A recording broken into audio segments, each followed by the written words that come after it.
Sit back, relax, and welcome to Reading Hours. Today's book is Ego is the Enemy by Ryan Holiday. Please let us know in the comments from where you are watching, or if there is a book you want us to summarize in future. Today, we're diving deep into a book that confronts the most dangerous enemy we will ever face.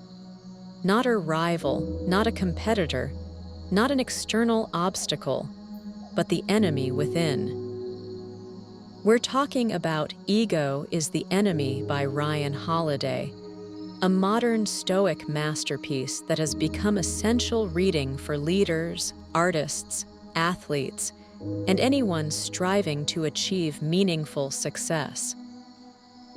Published in 2016, this book is not about the Freudian ego, but rather the colloquial ego, that unhealthy belief in our own importance, the arrogance that whispers poison in our ear, and the self-centered ambition that can derail our lives.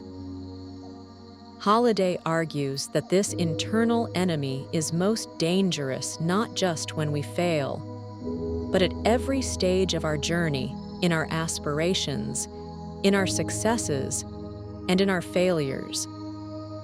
Drawing on a vast tapestry of historical figures, from the triumphant and humble to the brilliant and self-destructive, Holiday provides a timeless framework for understanding and taming this inner beast. He posits that at every juncture, ego is the saboteur. When we are aspiring, it deludes us with early pride. When we succeed, it blinds us to our faults. When we fail, it magnifies our pain and prevents us from learning. This book is a sobering, powerful, and deeply practical guide to replacing the destructive force of ego with the quiet strength of humility and discipline. So, get comfortable as we embark on this journey to understand how to conquer our greatest foe. A journey that will take us through the lives of conquerors, entrepreneurs, and artists who either mastered their ego or were destroyed by it. This is the story of how to achieve our goals without losing ourselves along the way. Our journey into Ryan Holiday's powerful examination of ego begins at the most crucial and deceptive stage of any endeavor, the beginning, the moment of aspiration.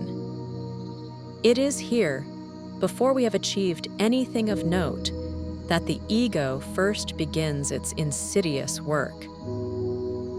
It whispers to us that we are special, that our ideas are revolutionary, and that we are destined for greatness without having to put in the grueling, unglamorous work required. Holiday immediately challenges this notion, arguing that talent is merely a starting point. It is not raw talent, skill, or even confidence that is rare, but rather humility, diligence, and self-awareness. He paints a vivid picture of the aspiring individual who is more in love with the idea of being a writer, an entrepreneur, or a leader than with the actual process. They talk incessantly about their grand plans, they network, they build a personal brand, but they avoid the quiet, difficult, and often lonely work of actually creating, building, or leading.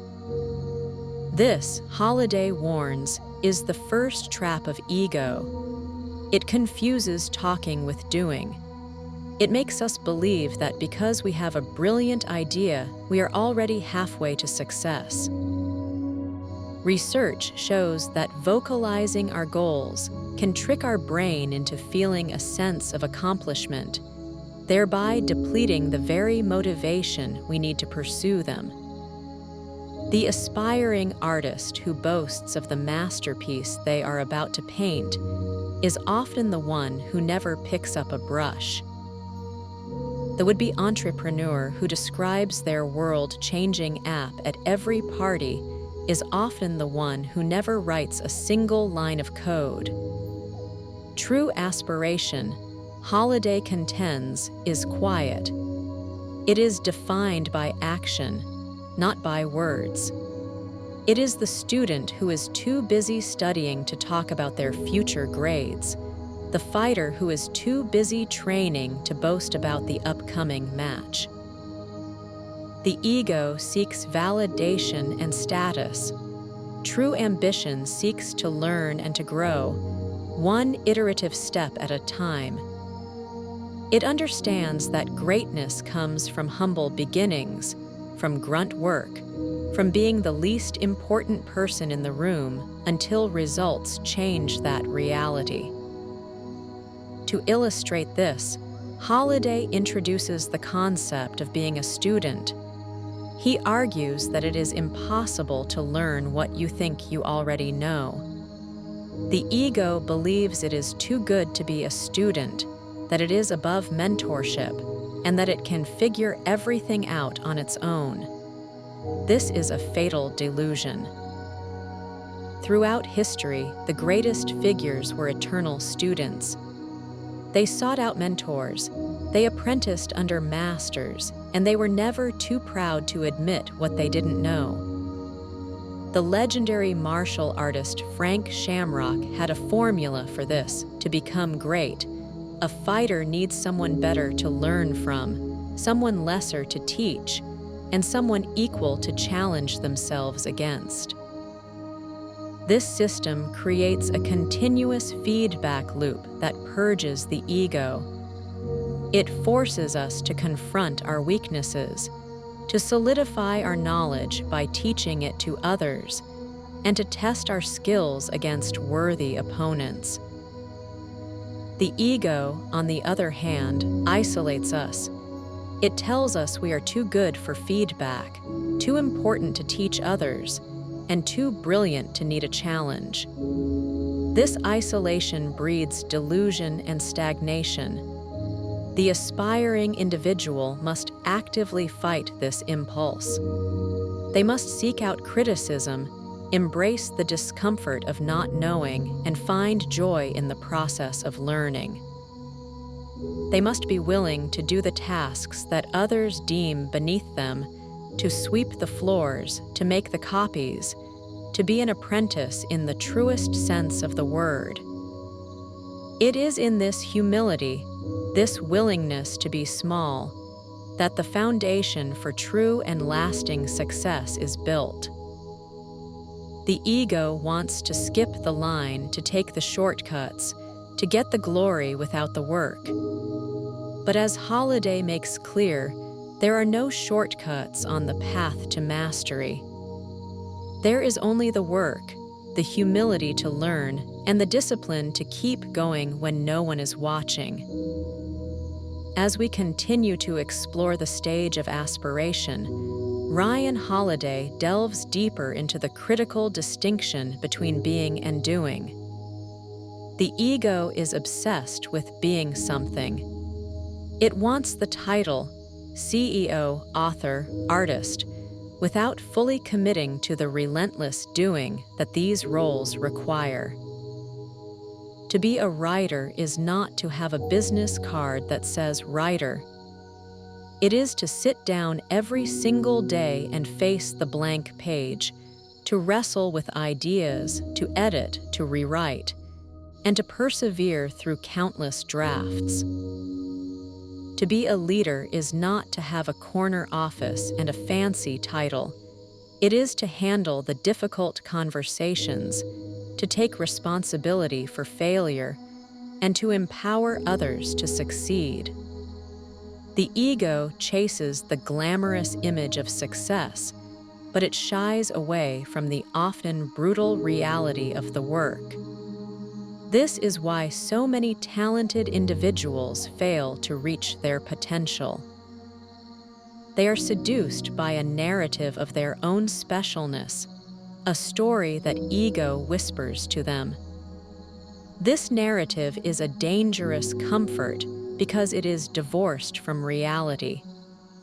It tells us that we are misunderstood geniuses, that the world just isn't ready for our brilliance, or that we are being held back by unfair circumstances. This storytelling, Holiday argues, is a way of avoiding the hard truth that we may not be as good as we think we are and that we need to put in more effort. The antidote to this is to ground ourselves in realism and purpose. Purpose is passion with boundaries. Passion is often an expression of ego. It is hot, emotional, and self-centered. It can lead to rash decisions and a lack of resilience. When we are driven by passion, a setback can feel like a personal attack, a betrayal. Purpose, on the other hand, is about something larger than ourselves. It is a cause, a mission, a dedication to a craft. When we are driven by purpose, setbacks are merely obstacles to be overcome, feedback to be integrated. A person with purpose is not focused on how they feel, they are focused on the task at hand.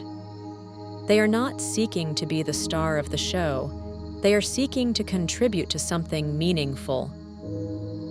To cultivate this purpose-driven mindset, Holiday introduces a powerful and counterintuitive idea, the canvas strategy. Coined by the writer and educator Robert Greene, the canvas strategy is about making yourself a blank canvas for others to paint on. In practice, this means finding opportunities to support and advance the people around you, especially those in positions of power. Instead of trying to promote yourself, you focus on making your boss look good, on making your team more effective, on clearing the path for others. The ego rebels against this idea. It screams, "What about me? When will I get my credit?" But the canvas strategy is a brilliant long-term play. By helping others succeed, you gain invaluable experience, you build a network of allies, and you develop a reputation as someone who is reliable and effective. You are placing yourself in the proximity of power and success, learning from the inside how things get done. You become indispensable. Eventually, the people you have helped will turn around and clear a path for you. This requires immense restraint. It requires swallowing your pride, doing the thankless tasks, and letting others take the credit. But it is the most effective way to learn and to advance. The person who is always trying to steal the spotlight is seen as a threat and is often isolated. The person who is quietly and effectively making everyone else better is seen as an asset and is given more and more responsibility. The canvas strategy is a direct assault on the ego's need for immediate validation. It is about playing the long game, about understanding that true success is built on a foundation of humility, service, and hard work. It is about choosing to do more rather than to be seen as more.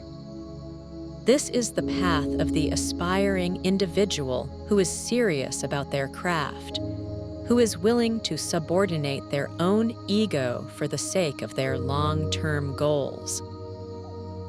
As we transition from the realm of aspiration to the treacherous landscape of success, the nature of our battle with ego changes dramatically.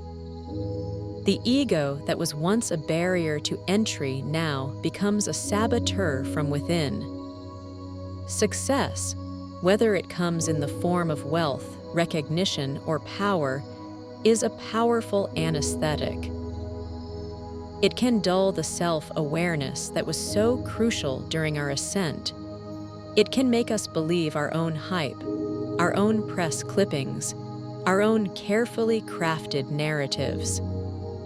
Ryan Holiday warns that this is perhaps the most dangerous stage of all, because with success comes the delusion that we have made it.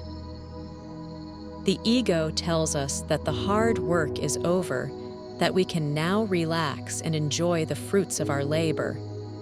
It whispers that we are no longer a student, but a master.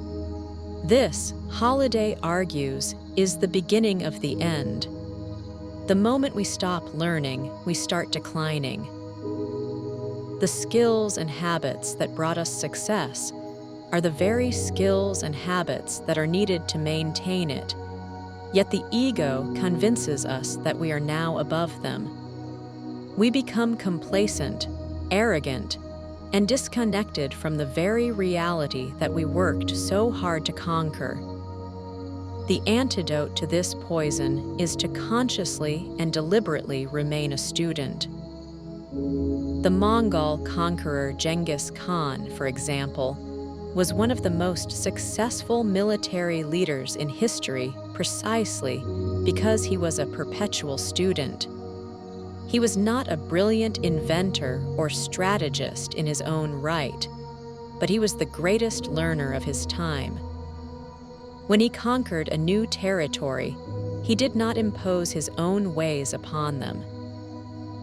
Instead, he sought out the best scholars, engineers, and generals from among the conquered people and learned from them. He incorporated their technologies, their strategies, and their knowledge into his own army, making it stronger and more adaptable with each new conquest. His ego did not prevent him from admitting that others knew more than him. He was humble enough to learn from his enemies, and this humility was the source of his incredible power. This mindset is in stark contrast to the modern celebrity CEO or the one-hit wonder artist who believes their own press. They surround themselves with sycophants who tell them what they want to hear. They dismiss criticism as jealousy. They believe that their past success guarantees future success. Holiday uses the cautionary tale of the DeLorean Motor Company to illustrate this point. John DeLorean was a brilliant and charismatic automotive executive who had a string of successes at General Motors. But when he started his own company, his ego ran wild. He became obsessed with his public image. He micromanaged every detail, and he refused to listen to the advice of his engineers. The result was a poorly made car and a company that quickly went bankrupt. DeLorean's ego blinded him to the reality of his situation. He had become so invested in the story of his own genius that he could not see the flaws in his own creation. This is the danger that awaits all who achieve a measure of success. We are tempted to start telling ourselves a story, to smooth over the rough edges of our journey, to edit out the luck and the help we received from others, and to create a myth of our own making. This story is a comforting lie that the ego loves to tell. But it is a lie that disconnects us from the very things that made us successful in the first place: hard work, humility, and a willingness to learn. To combat this, we must remain focused on execution, on the craft itself, not on the trappings of success. We must shun the false crown and continue to put in the work, day in and day out. We must actively seek out feedback, especially the kind that is hard to hear. We must remember that we are never too important to sweep the floors. Once success has been achieved, the ego begins to wage a new kind of war, a war against perspective. It starts to believe that it is not only successful but also entitled. It whispers that we deserve our success, that it was destined, and that we are inherently better than others. This sense of entitlement is a poison that seeps into our character, making us arrogant, demanding, and ungrateful. We begin to lose touch with the gratitude that we once had for the opportunities we were given. We forget the people who helped us along the way. We start to see ourselves as the sole architects of our success, a dangerous delusion that isolates us from our support systems and from reality itself. Ryan Holiday argues that we must actively fight this creeping sense of entitlement by maintaining a clear sense of what is important to us, by defining our own scorecard for success. The world will offer us a scorecard based on money, fame, and power. But if we allow our ego to chase these external validations, we will never be satisfied. There will always be someone with more money, more fame, more power. This is a game that we cannot win. The only way to find lasting fulfillment is to create our own internal scorecard, one that is based on our own values and principles. Are we living a life that is true to ourselves? Are we treating others with kindness and respect? Are we making a meaningful contribution to the world? These are the questions that should guide us, not the fleeting and superficial judgments of others. A person who judges themselves based on their own standards does not crave the spotlight in the same way as someone who lets applause dictate their success. They have a quiet confidence that is not dependent on external validation. This is the kind of confidence that can withstand the ups and downs of life, the kind that is not shaken by criticism or inflated by praise. This internal scorecard is also crucial for managing the paranoia and the need for control that often accompany success. When we become successful, we have more to lose, and the ego can become obsessed with protecting what it has. It can become paranoid, seeing threats and conspiracies everywhere. It can become controlling, trying to micromanage every aspect of our lives and the lives of those around us. This is a recipe for misery. It turns success into a prison rather than a platform.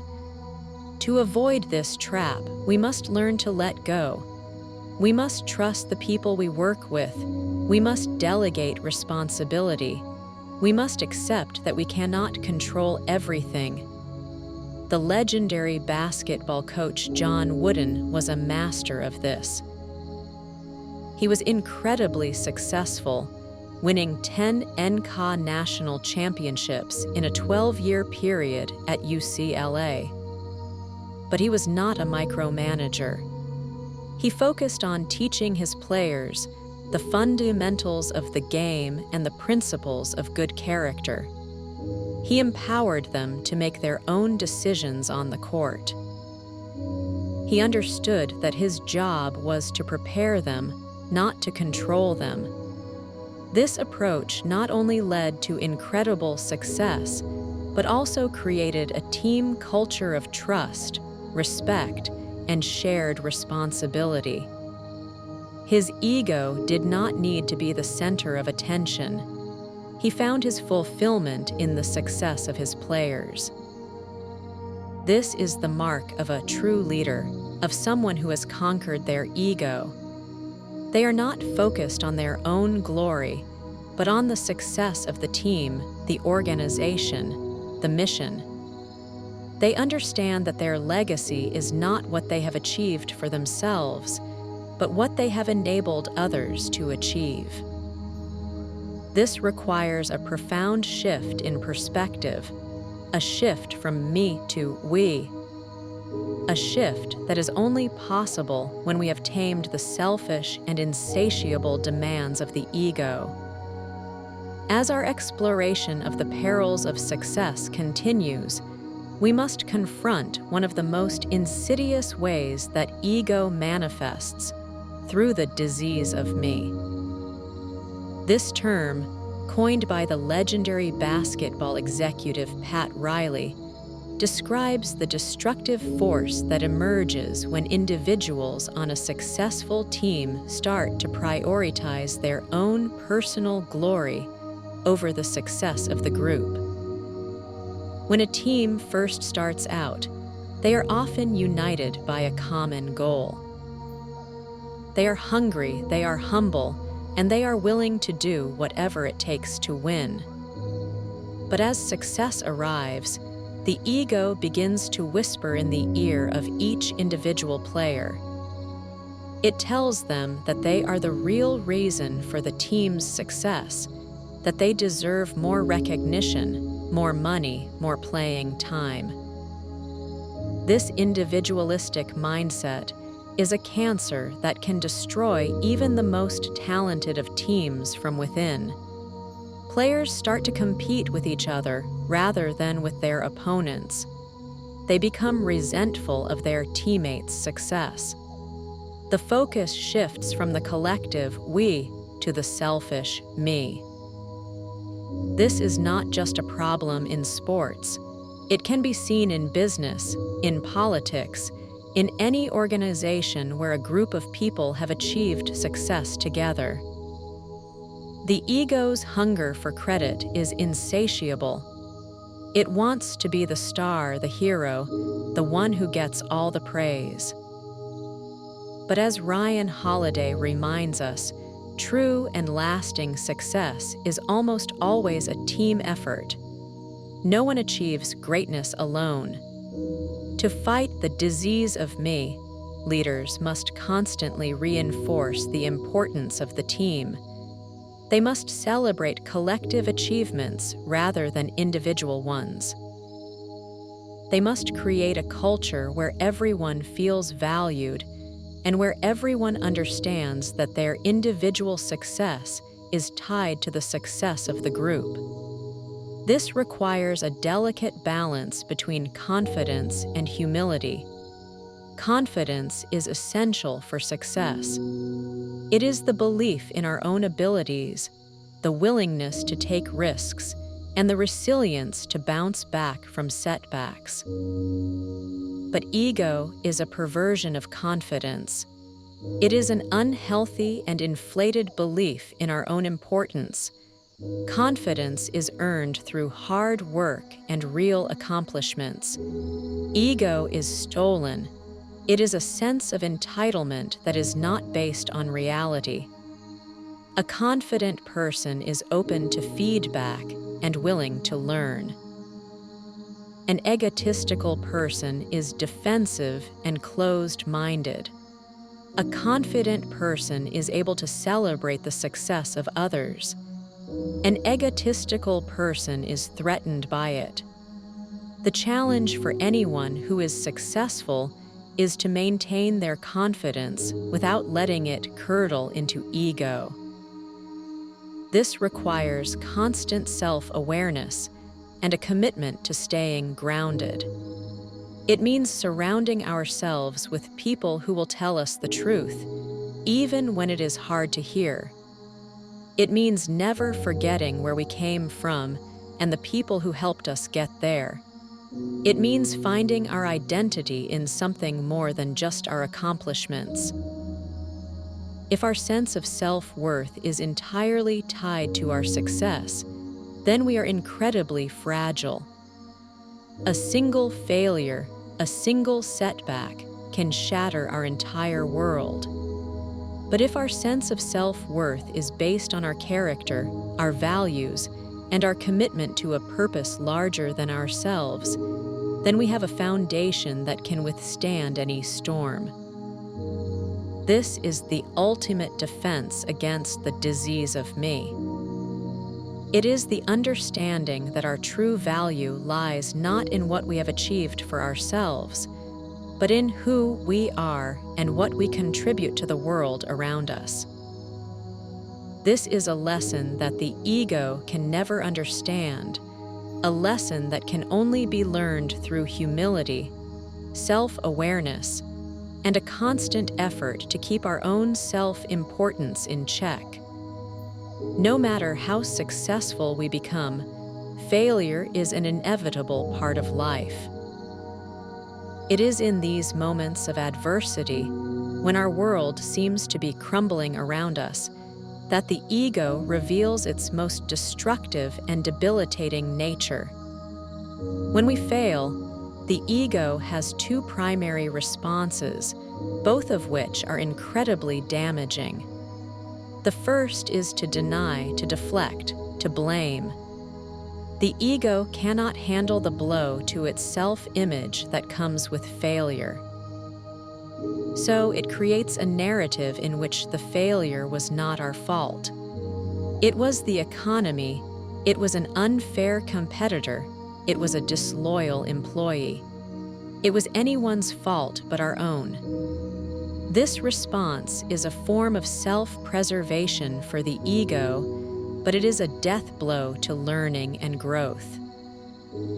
If we are never able to admit our own mistakes, we are doomed to repeat them. We become trapped in a cycle of denial, unable to see the reality of our situation and to make the necessary changes to improve. The second response of the ego to failure is to internalize it completely, to let it consume us with shame and self-loathing. The ego that once told us we were a genius now tells us that we are a complete and utter failure. This can lead to a state of paralysis, where we are so afraid of failing again that we stop trying altogether. Both of these responses are driven by the ego's obsession with appearances, with what other people think. It is not the failure itself that is so painful, but the perceived humiliation and judgment from others.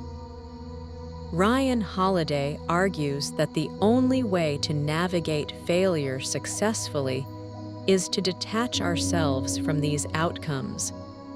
We must find our self-worth not in the results of our efforts, but in the effort itself.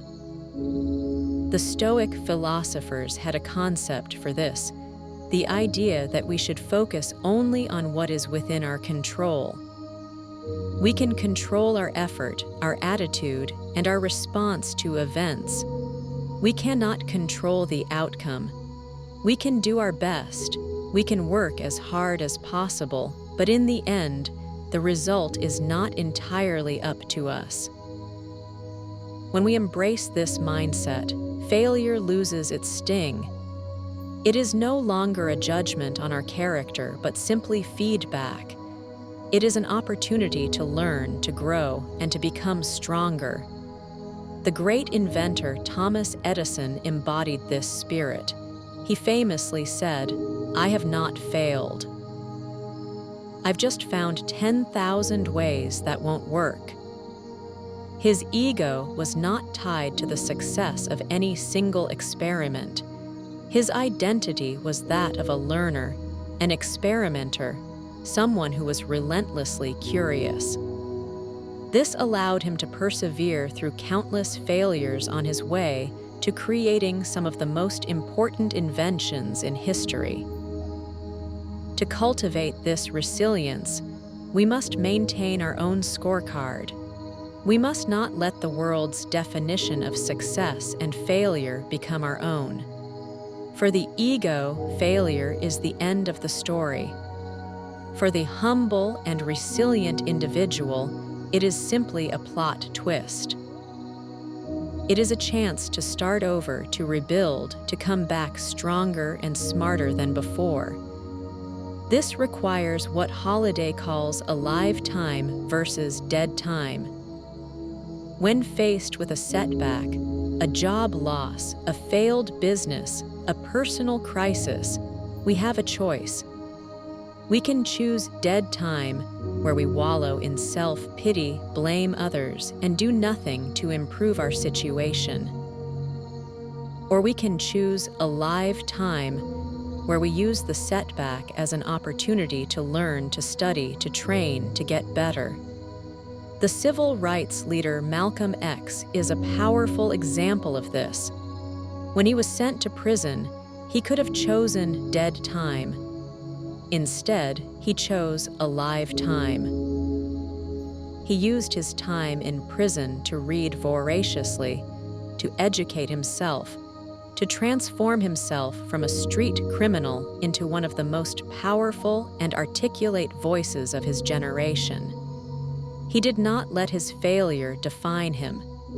He used it as fuel for his own transformation. This is the power that we all have when we are faced with adversity. We can let our ego destroy us, or we can choose to use the experience to forge a stronger, more resilient version of ourselves. In the aftermath of failure, the ego's primary concern is with saving face. It is obsessed with the narrative, with how the story of our failure will be told. It may tempt us to lie, to exaggerate, to spin the story in a way that makes us look like a victim or a tragic hero. This is a dangerous trap because it keeps us focused on the past and prevents us from moving forward. Ryan Holiday urges us to resist this temptation and to embrace the brutal honesty of the situation. We must be willing to look at our failure squarely in the face, without flinching, and to take responsibility for our role in it. This is not about self-flagellation or shame. It is about a clear-eyed assessment of what went wrong so that we can learn from it and avoid making the same mistakes in the future. The process of recovery is not grand or dramatic. It is a slow, methodical process of one step in front of the other. The ego wants a quick fix, a dramatic comeback story. But true recovery is about doing the hard, unglamorous work of rebuilding day by day. It is about sweeping the floors, both literally and metaphorically. It is about going back to the fundamentals, to the first principles that we may have forgotten during our period of success. When a successful company starts to fail, the response of an egotistical leader is often to double down on the strategies that are no longer working. They are unable to admit that they were wrong, that the world has changed. A humble leader, on the other hand, is willing to go back to the drawing board. They are willing to listen to their customers, to their employees, to the market. They are willing to admit that they don't have all the answers and to start learning again. This is the only path to a true and lasting recovery. Holiday also warns against the danger of what he calls narcissistic injury. This is when we take personally events that are completely objective and indifferent. A stock market crash, a change in technology, a shift in consumer preferences. These are not personal attacks on us. They are simply the way the world works. But the ego, with its self-centered worldview, interprets everything through the lens of me. It sees every setback as a personal affront, every obstacle as a malicious act directed specifically at it. This mindset is incredibly disempowering. It makes us feel like victims, helpless in the face of a cruel and unfair world. The Stoic antidote to this is to practice objectivity, to see events as they are, without adding our own emotional and egotistical interpretations. The only thing that can truly harm us is our own response to events. By maintaining our composure, our rationality, our poise, we can navigate even the most difficult of circumstances without being broken by them. This requires immense inner strength, a strength that is the complete opposite of the fragile and brittle nature of the ego. The ego is easily shattered by failure. True strength is flexible, resilient, and adaptable. It is the ability to bend without breaking, to learn from adversity, and to always keep moving forward. It is the understanding that our worth is not determined by our external circumstances, but by our internal character.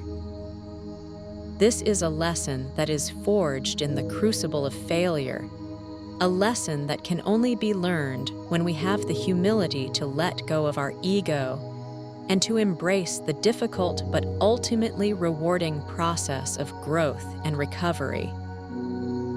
As we delve deeper into the nature of failure and recovery, Ryan Holiday introduces a crucial theme: the difference between standards and outcomes. The ego is obsessed with outcomes. It judges every action based on whether it leads to a win or a loss, to praise or to criticism. This makes for a very fragile and volatile existence, as so many outcomes are outside of our control. When we are attached to outcomes, we are constantly at the mercy of external events. A victory can send us soaring with arrogance, while a defeat can plunge us into despair. Holiday suggests a more stable and resilient path to attach ourselves not to outcomes, but to standards. We must define for ourselves what constitutes a good effort, what it means to do our work with integrity and excellence, and then we must hold ourselves to those standards, regardless of the result. When our pride and self-respect come from fulfilling our own internal standards, we are liberated from the need for external validation. The effort itself becomes the reward. Doing the work, doing it well, becomes the source of our fulfillment. This is a profound shift in mindset that allows us to maintain our equilibrium through both success and failure.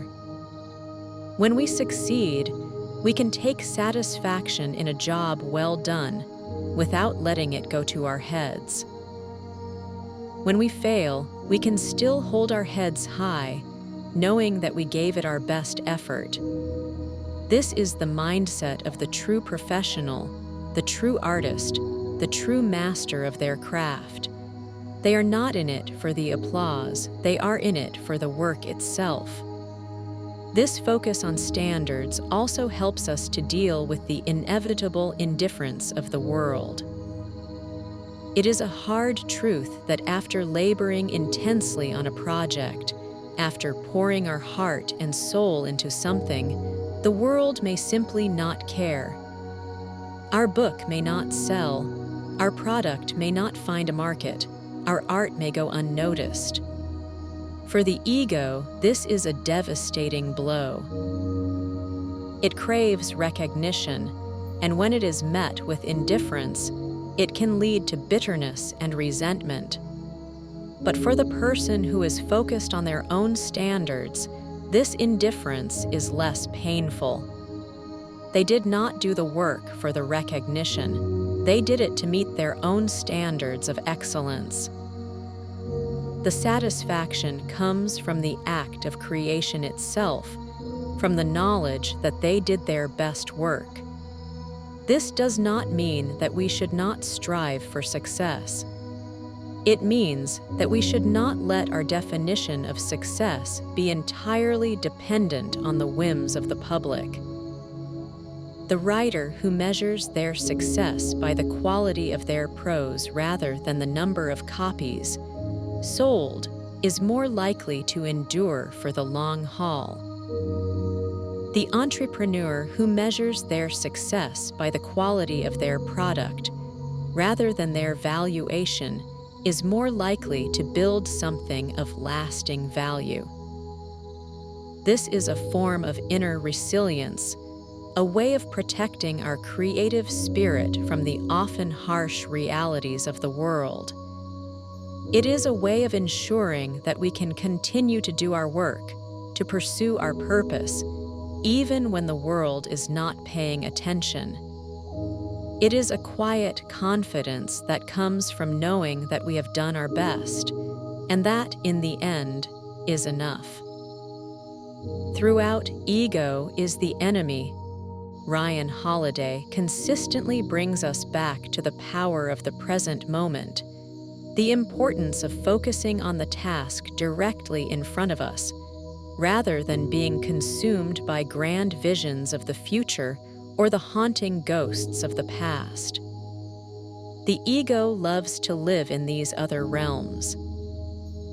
In the future, it fantasizes about the glory and recognition that awaits.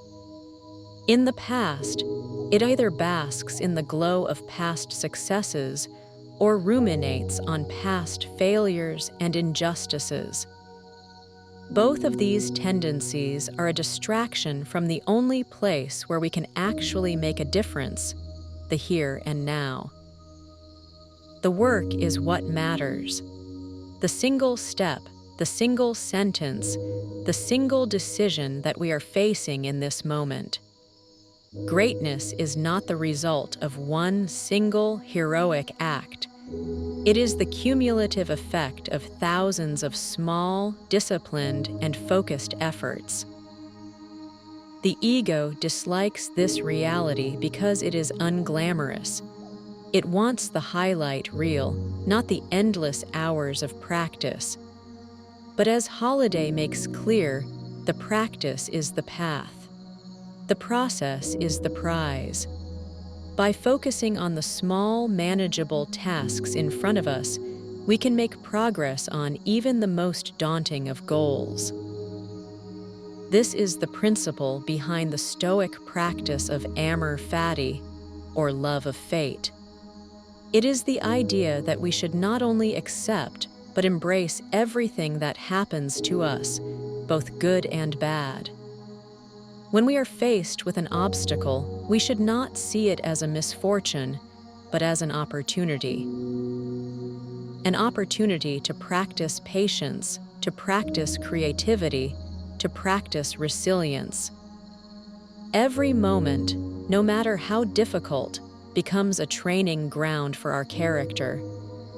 This mindset is the ultimate weapon against the ego's tendency to complain and to feel sorry for itself.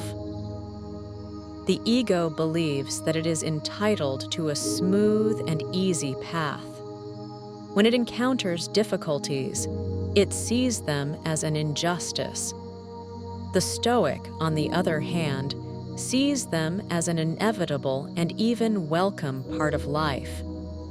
The great Roman Emperor Marcus Aurelius, in his Meditations, wrote, "The impediment to action advances action.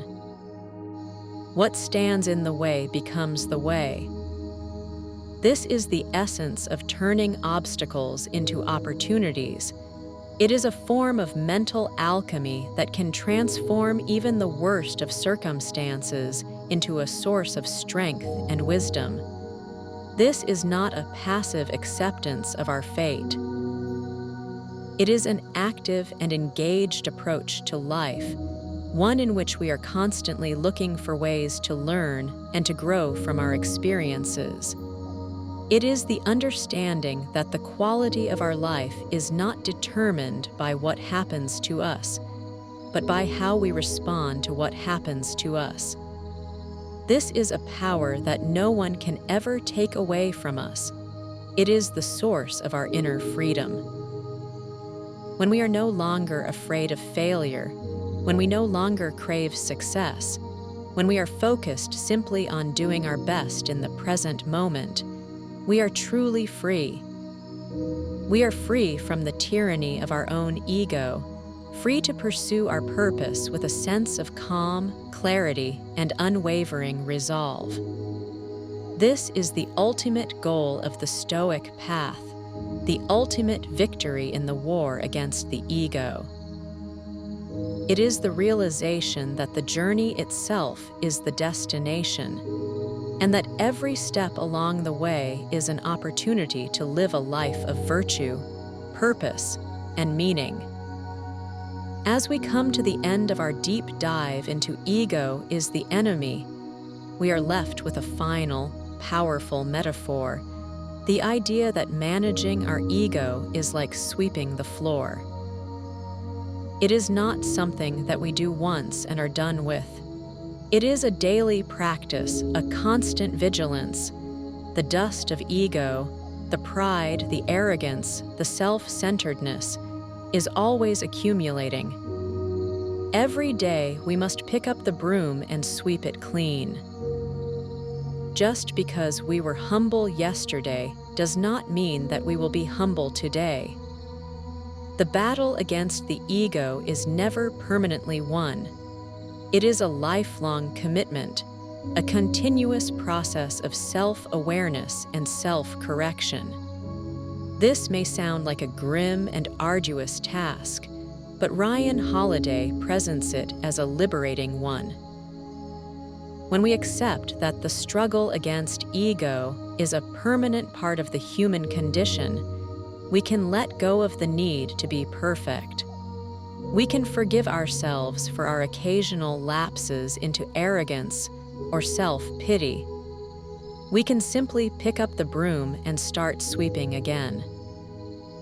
This daily practice is what builds character. It is what forges the kind of rock-hard humility and confidence that can withstand any storm. This is not the false, brittle confidence of the ego, which is built on a foundation of external validation. This is a quiet, inner strength that comes from knowing that we are committed to the process of self-improvement, that we are willing to do the hard work of keeping our own inner house in order. This is a journey that is available to all of us, regardless of our station in life. We will all find ourselves cycling through the 3 stages that Holiday outlines: aspiration, success, and failure. In each of these stages, the ego will be there, waiting to trip us up. In our aspirations, we must fight the urge to talk instead of do, to be a student instead of a self-proclaimed genius. In our success, we must fight the complacency, the entitlement, and the paranoia that can poison our achievements. In our failure, we must fight the urge to blame others, to wallow in self-pity, and to let our setbacks define us. In every stage, the tools are the same: humility, self-awareness, purpose, and a relentless focus on the work itself. We must choose purpose over passion, standards over outcomes, and the team over the individual. We must embrace the canvas strategy, the practice of amor fati, and the daily sweeping of the floor. This is not a path for the faint of heart. It is a path that requires courage, discipline, and a willingness to confront our own worst enemy on a daily basis. But it is also a path that leads to a life of meaning, fulfillment, and lasting success.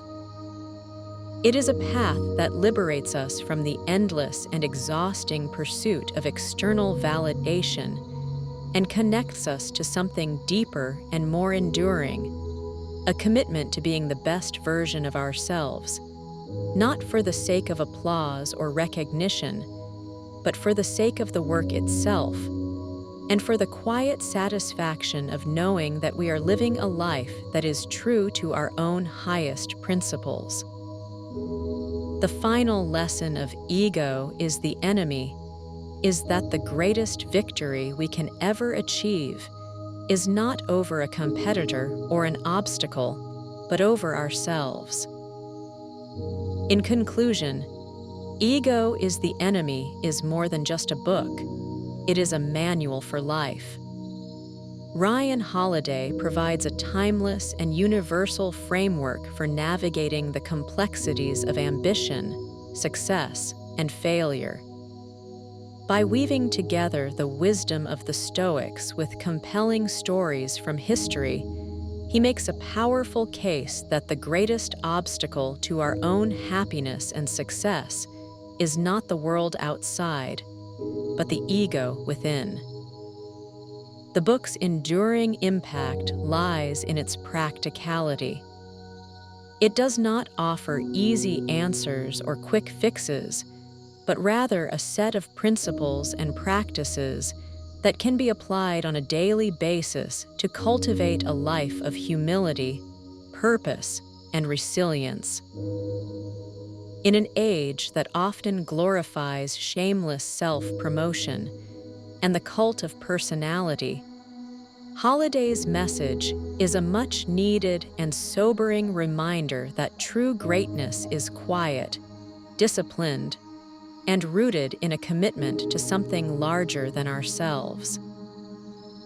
It is a call to focus less on the story we tell about our own specialness and more on the work we are here to do.